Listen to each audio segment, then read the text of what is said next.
দেখুন, সুপ্রিম কোর্টের যে ইনিশিয়াল ভার্ডিক্ট, ইন্টারিম ভার্ডিক্ট, এটা নিয়ে তো সমালোচনার জায়গাও নেই। এটাকে প্রত্যেকটা ল অ্যাবাইড সিটিজেনের ওয়েলকাম করা উচিত। আমার যেটুকু ব্যক্তিগতভাবে মনে হয়েছে যে মহামান্য সুপ্রিম কোর্ট ইনিশিয়ালি তারা প্রিভেনশনের দিকে বেশি করে জোর দিয়েছে। শুধুমাত্র মহিলা চিকিৎসক বা মহিলা চিকিৎসা কর্মী নন, সমগ্র চিকিৎসক সমাজ, চিকিৎসক সেবার সঙ্গে যারা যুক্ত, তাদের জন্য তারা একটা পার্মানেন্ট সলিউশন দিতে চান। মানে মহিলা চিকিৎসক বা স্বাস্থ্যকর্মীর সাথে সাথে সমগ্র চিকিৎসা সমাজ যাতে নির্ভয়ে সুস্থ পরিবেশে এবং একটা সুন্দর পরিকাঠামোর মধ্যে কাজ করতে পারেন, এবং আরেকটা যাতে আজীবন না ঘটে সেটার থেকেই তারা সবচেয়ে বেশি প্রায়োরিটি দিয়েছেন বলে আমার মনে হয়েছে। কিন্তু ওই দিনকার ইনসিডেন্ট এবং 14 তারিখের মিডনাইটের ঘটনা, এটা নিয়ে আরো কঠিন দৃষ্টান্তমূলক কিছুর আমি আশা করছি। আজকে আশা করেছিলাম, যেহেতু সুপ্রিম কোর্ট আবার বৃহস্পতিবার রেখেছে, তা আমরা আশা করব যে তারা আর যাতে আর্যিকর না ঘটে, চিকিৎসক সমাজ, চিকিৎসা স্বাস্থ্যকর্মী এবং চিকিৎসা কেন্দ্রগুলো যাতে সুরক্ষিত থাকে, এটা তারা করুন। পার্মানেন্ট সলিউশন করতে চান supreme court. It's a big reform এবং এটা খুব সময়ের ডাক। কিন্তু সাথে সাথে 9 তারিখের এবং 14 তারিখের ইনসিডেন্ট, এটা নিয়েও আজকে কিছু কিছু মন্তব্য তারা করেছেন। ইনভেস্টিগেটিং এজেন্সির ইনভেস্টিগেশনে তারা কোনো রকম ইন্টারলগেটরি বা আপত্তি করেননি। তারা খুব কুইকলি ডিএ মামলার মতো অত লম্বা ডেট না দিয়ে ছোট ডেট দিয়েছেন, যাতে রিপোর্ট সাবমিট করে সিবিআই। এবং আমি আশা করব যে সুপ্রিম কোর্টও এই ডাক্তার বন্টির ঘটনায় এবং মমতা ব্যানার্জির নির্দেশে ফিরহাদ হাকিম, অতীন ঘোষদের সংগঠিত করা হাজার হাজার গুন্ডাদেরকে টাকা দিয়ে সংগঠিত করে মদ খাইয়ে আরজি করে প্রমাণ লোপ এবং প্রতিবাদী ডাক্তারি ছাত্রদের উপরে বর্বরচিত হামলা, অবস্থান মঞ্চ ভেঙে গুড়িয়ে দেওয়া, ইএনটি এমার্জেন্সি তৎপর করা, ওষুধ লুট করা, এই বিষয়েও তারা কঠিন এবং কঠোর পদক্ষেপ নেবে, যাতে মমতা ব্যানার্জির প্রশাসন বা সরকার এবং কলকাতা পুলিশ বিশেষ করে যে চক্রান্তের শরিক তারা ছিলেন, সেই চক্রান্তকারীরা দৃষ্টান্তমূলক পানিশমেন্ট পাবে, যাতে এই ধরনের ঘটনা এবং ঘটনা ঘটলে তাকে চাপা দেওয়ার জন্য, প্রমাণ লোপাট করার জন্য, এইরকম হিনিয়াস ক্রাইম ভবিষ্যতে যাতে কোনো সরকার, কোনো আধিকারিক, কোনো ল এনফোর্সিং অথরিটি না করতে পারে, এটাও যেন সুপ্রিম কোর্ট ভবিষ্যতে তার বিবেচনার মধ্যে রাখেন, এটা আমি আশা করি। ন্যাশনাল টাস্ক ফোর্স গঠন করা হচ্ছে 10 সদস্যের, সার্বিকভাবে তারা এই চিকিৎসকদের সুরক্ষার বিষয়টি দেখা। আমি আবারও বলি, সুপ্রিম কোর্ট যে ইন্টারিম অর্ডারটা দিয়েছেন, তাতে তাদের প্রায়োরিটি, আমার মনে হচ্ছে প্রায়োরিটিতে ছিল যে আর যাতে আর্যিকর না করে। এটা নিয়ে আমার ব্যক্তিগতভাবে আমি ওয়েলকাম করছি, আমার কোনো বক্তব্য নেই। এটা খুব ভালো উদ্যোগ, কেউ চায় না আর আর্থিকর হোক। যে কালা কানুন, যে নিয়ম, তা কিন্তু মুখ্যমন্ত্রীর চাটুকার আলাপন বন্দ্যোপাধ্যায়কে দিয়ে সরকার প্রকাশ করেছে, এটাও খুব ভয়ঙ্কর। এটাও বিবেচনায় আসা উচিত। সরকার বলছে মহিলাদের রাত্রে ডিউটি দিতে না, ডিউটি করতে না, বেশিক্ষণ থাকতে না। সরকার বলছে নবান্ন থেকে। এই গাইডলাইনটাই তো খুব অ্যালার্মিং। নারী সশক্তিকরণের দিনে এবং সংবিধান সংশোধন করে লোকসভা বিধানসভায় 1/3 মহিলা সংরক্ষণ বিধি ফাইনাল হওয়ার পরে আজকে পশ্চিমবাংলার মতো মাটিতে দাঁড়িয়ে যদি সরকার বলে, সরকারের মুখ্যমন্ত্রীর অ্যাডভাইসার বলেন নোটিফিকেশন করে যে মহিলারা রাত্রে ডিউটি না করাই ভালো, ডিউটি করলে কম সময়ের মধ্যে করা ভালো, তার মানে কার্যত নারী স্বাধীনতা, নারী সুরক্ষা, এটা নিয়ে সরকার হাত তুলে দিচ্ছেন যে রাত্রিবেলা মহিলাদেরকে আমরা নিরাপত্তা দিতে পারবো না। এ বিষয়েও দেখা উচিত। তাই আমি আপনাকে বলি, ন্যাশনাল টাস্ক ফোর্সকে যেমন ওয়েলকাম করা যায় ফিউচার প্রিভেনশনের জন্য, যাতে আর একটা আর্থিকর না ঘটে, সাথে সাথে 9 এবং 14 যে হরিবল এক্সপিরিয়েন্স হয়েছে, 9 তো কোনো ক্ষমা নেই, এবং 14 highest conspiracy by the state government ruling party connivance with Calcutta police. এটা নিয়েও ইন ফিউচার অত্যন্ত কঠোর কঠিন কিছু একটা দেশের সর্বোচ্চ আদালত করুক, এইটা বাংলার মানুষ আশা করে, আমি নিজেও আশা করি।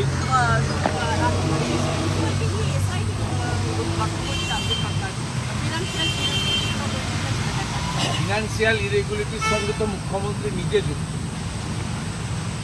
হেলথ ডিপার্টমেন্টে যে কাণ্ড কারখানা কিছু লোক করেছেন, মুখ্যমন্ত্রী নিজে যুক্ত, কারণ তার নির্দেশে নিম্নমানের হেলথ মেটেরিয়াল সাপ্লাই করা, টেন্ডার সিবিসি গাইডলাইন ভাইলেশন করা,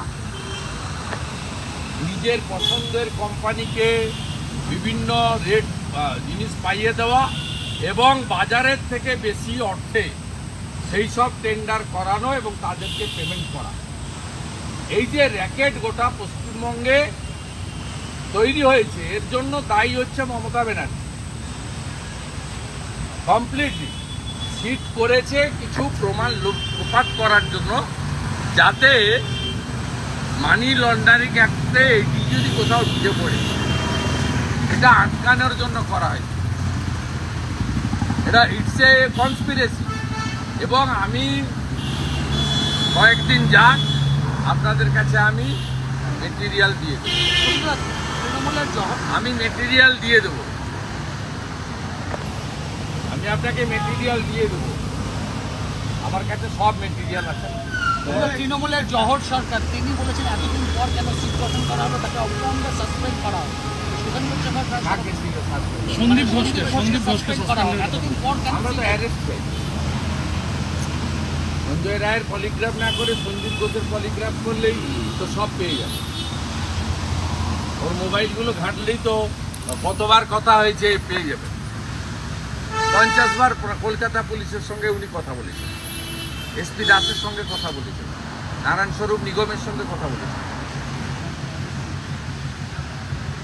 মুখ্যমন্ত্রী এদের মাধ্যমে নির্দেশ দিয়েছেন তাদের, অতদূর যাওয়ার দরকার।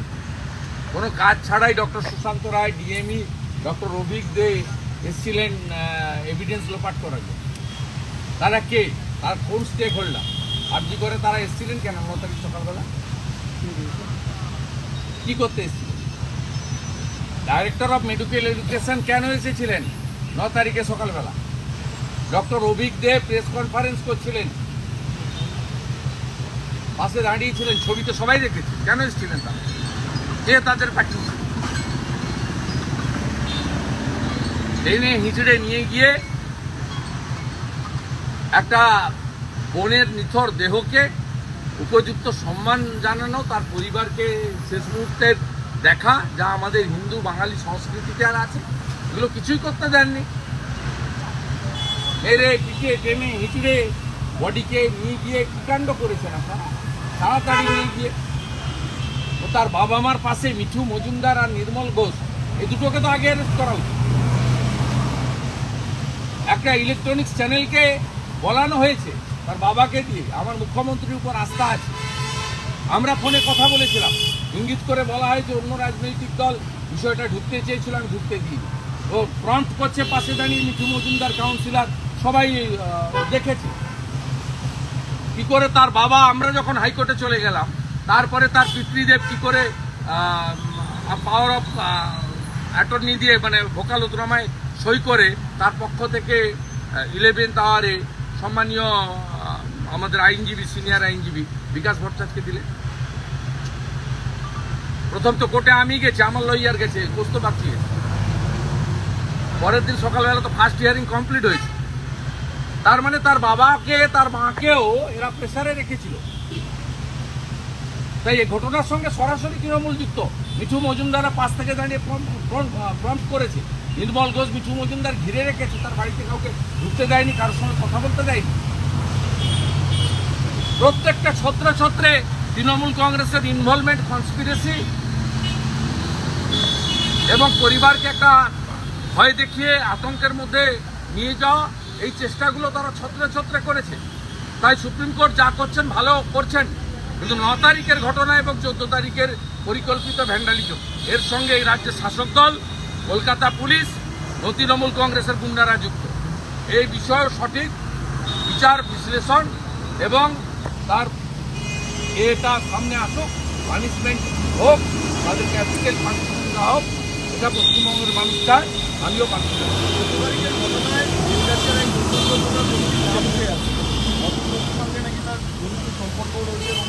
আরে গাড়ি গাড়ি করে লোক নিয়ে এসছে, 2500 4000 লোক নিয়ে এসছে। পুলিশ নিজে বলেছে 7000 মব। আজকেও আমি হিয়ারিংয়ে দেখছিলাম, সুপ্রিম কোর্টে বলছিলেন। আপনি ভাবতে পারেন, আপনার ছোট্ট কথা বলুন তো, রাজ্য সরকার জনগণের করের টাকায় যে মুখ্যমন্ত্রী উই ওয়ান্ট জাস্টিস চাইছেন, পুলিশ মন্ত্রী, স্বাস্থ্যমন্ত্রী মিছিল করছেন পুলিশ মন্ত্রীর বিরুদ্ধে উই ওয়ান্ট জাস্টিস ব্যানার নিয়ে, সেই পুলিশ মন্ত্রী সুপ্রিম কোর্টের সবচেয়ে কস্টলি লয়ারকে আজকে দাঁড় করিয়েছেন। সবচেয়ে কস্টলি লয়ার। আপনি আজকেও ডাক্তার বন্টির আত্মাকে শান্তি দিতে পারলেন না। আপনি কয়েক লক্ষ টাকা যারা ফি নেয়, এই সমস্ত লয়ারকে আজকে অ্যাপিয়ার করলেন শুধুমাত্র যাতে আপনার ঘনিষ্ঠ লোকজন, আপনার পেয়ারের বিনীত গোয়েলরা, সন্দীপ ঘোষেরা, এসপি দাসেরা যাতে আড়ালে থাকে। আজকেও গরিত অপরাধ আপনি করলেন। তাই আমরা যারা পশ্চিমবঙ্গের মাটিতে থাকি, কাজ করি, পর্যবেক্ষণ করি, নির্বাচিত জনপ্রতিনিধি, রাজনৈতিক কর্মী, এবং আমাদেরও কিছু সচেতনতা, সংবেদনশীলতা আছে বলে মনে করি। After all we are human being, আমাদের হুঁশ আছে বলি আমরা মানুষ। এর সলিউশন একটাই, দফা 1 দাবি 1, মুখ্যমন্ত্রীর পদত্যাগ। এর কোনো বিকল্প নেই, এটাই হচ্ছে সলিউশন। 4 তারিখের পর থেকে যে ছবিগুলো এসছে, আড়াল করবেন কি করে? কোচবিহারের ছবি আড়াল করবেন কি করে? আড়িয়া দহের ছবি আড়াল করবেন কি করে? চোপড়ার ছবি আড়াল করবেন কি করে? আর তার আগে যদি চলে যায় রামপুরহাটের বকটুই থেকে হাঁসখালি পর্যন্ত, আড়াল করবেন কি করে? কামদুনির ফাঁসি হওয়া লোককে 19টা পিপি চেঞ্জ করে সিআইডিকে দিয়ে আপনি হাইকোর্ট থেকে ফাঁসির দণ্ডাদেশ থেকে মুক্ত দিয়েছেন, এবং আপনি যে ধর্ষিতা তার বাড়িতে প্রোটেকশন দেননি, প্রোটেকশন দিয়েছেন খুনিদের বাড়িতে। তাই পার্টিকুলার এই একটা ইস্যু শুধু নয়, সামগ্রিক যদি নারী নিরাপত্তা, নারী সুরক্ষা দেখা যায়, তাহলে এই সরকারের যিনি একটাই পোস্ট, বাকি সব ল্যাম্প পোস্ট, তাকে সরানো ছাড়া, তার পদত্যাগ ছাড়া সলিউশন হতে পারে না। অতএব ইস্যু ডাইভার্ট করা, লাইন অফ অ্যাকশন চেঞ্জ করা, এর মধ্য দিয়ে কোনো লাভ নেই। এবং সবচেয়ে লাস্ট গৌরিত অপরাধ, আবার রিপিট করি, চাটুকার আলাপন ব্যানার্জিকে দিয়ে মহিলাদের রাত্রিবেলা বাড়ি থেকে না বেরোনো, কাজে না যাওয়া, নাইট ডিউটি না করার মতো যে অধ্যাদেশ বা অ্যাডভাইসারি আপনি বের করেছেন, এটাতে আফগানিস্তানের তালিবানদের সার্কুলারের কথা মনে করি। খোলা হওয়ার মিটিং মিছিলে অনুমতি দিল কলকাতা হাইকোর্ট, বাধা দিচ্ছিল এবং ওখানে কালকে 100টা মতো ক্লাব এনজিও তারা করবেন একটা স্বপন দাসগুপ্ত তার ব্যানারে, সেই বিভিন্ন এনজিওরা তারা থাকবেন, সে প্রোগ্রাম হবে। ভারতীয় জনতা পার্টিও কালকে ধর্না দিয়েছে, আমাদের এমএলএদের আজকে যে ধর্না ছিল, আমাদের বিজেপি এমএলএরা কালকে সেই ধর্না শ্যামবাজার 5 মাথার মোড়ে দেবে, আমিও সেই ধর্নায় অংশগ্রহণ করব।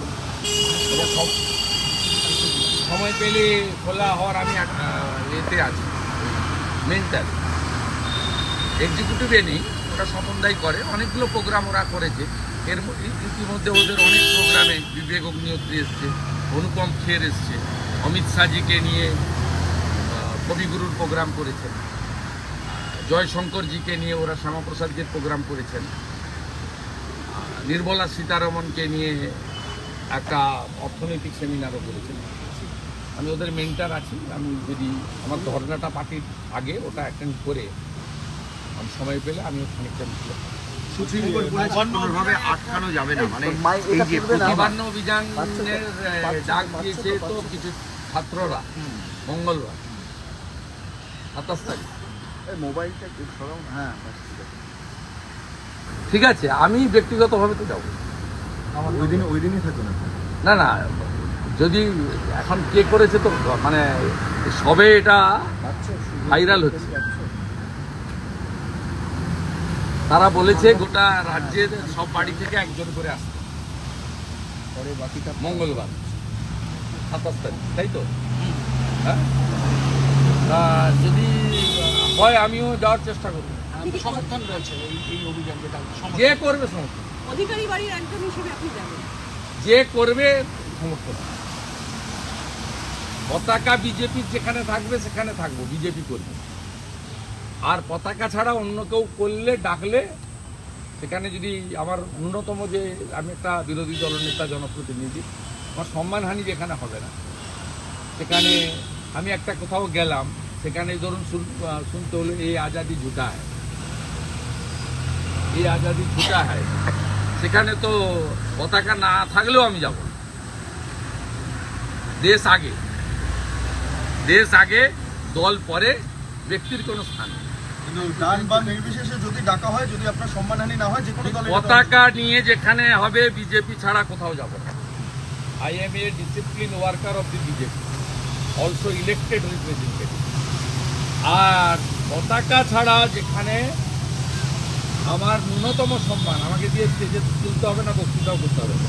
যেমন সংগ্রামী যৌথ মঞ্চ আমাকে ডাকে, আমি কখনো নিচে বসে ওদের কথা শুনেছি, কখনো উপরে দাঁড়িয়ে।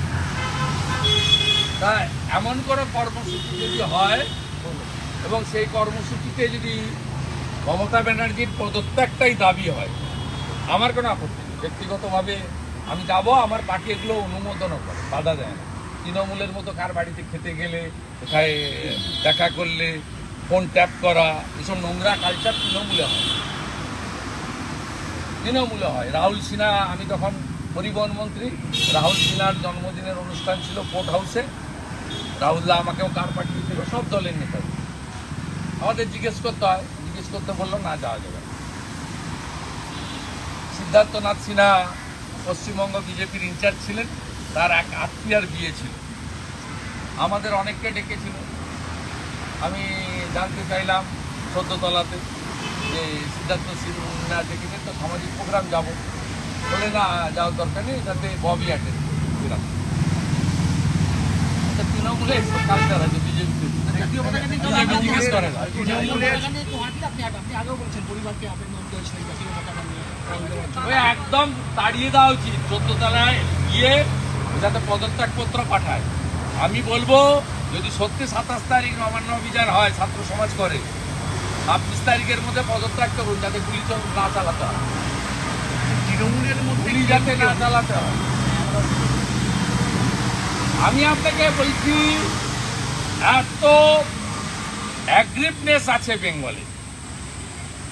আপনারা ওই দিনের রাত দেখেছেন, ওই দিনের রাত দেখেছেন। আমি আপনাকে বলছি মানুষ ফুটছে। এবং আবার বলি, আইন বেআইনি এসব কথা নয়, আইন তৈরি হয় জনগণের জন্য। তাই জনগণ যদি কোনো জিনিসকে মনে করে যে আমরা বদলে দেব, পাল্টে দেব, জনগণ যদি মনে করে এটাই ঠিক, সেটাই ঠিক, সেখানে আইন কোনো কাজ করে না। এবং জনগণ এখন মনে করছে এই সমস্যার মূলাধার হচ্ছেন রাজ্যের মুখ্যমন্ত্রী। তাই একদম ছোট থেকে বড় সকলের মধ্যে একটাই আওয়াজ, দফা 1, দাবি 1, মুখ্যমন্ত্রী পদত্যাগ। আপনার জানাতে আমাকে এখন কোচবিহার মিশন হাসপাতালে উত্তরবঙ্গের মধ্যে প্রথম অত্যাধুনিক ফোবিয়া ফ্রি 1.5 টেসলা এমআরআই পরিষেবা। এছাড়াও endoscopy, colonoscopy, ERCP, CT scan, আল্ট্রাসোনোগ্রাফির মতো গুরুত্বপূর্ণ পরিষেবা রয়েছে। মিশন হাসপাতাল, চকচকা, কোচবিহার। বিশদে জানতে কল করুন।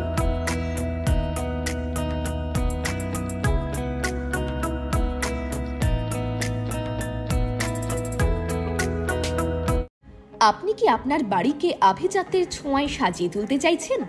তবে বিশাল এম্পোরিয়ামের কাছে আপনার স্বপ্নের বাড়িকে সাজিয়ে তুলুন। এখানে ঘর সাজানোর শোপিস, পর্দা ও ইউনিক ডিজাইনের যাবতীয় আইটেম পাবেন। সকলের 1 নম্বর নির্ভরযোগ্য প্রতিষ্ঠান, ঐতিহ্যের আর এক নাম বিশাল এম্পোরিয়াম। আমাদের ঠিকানা বিশাল এম্পোরিয়াম, 375 BS রোড, কোচবিহার। বিশদে জানতে কল করুন 9830157944 অথবা 03582224691 এই নম্বরে।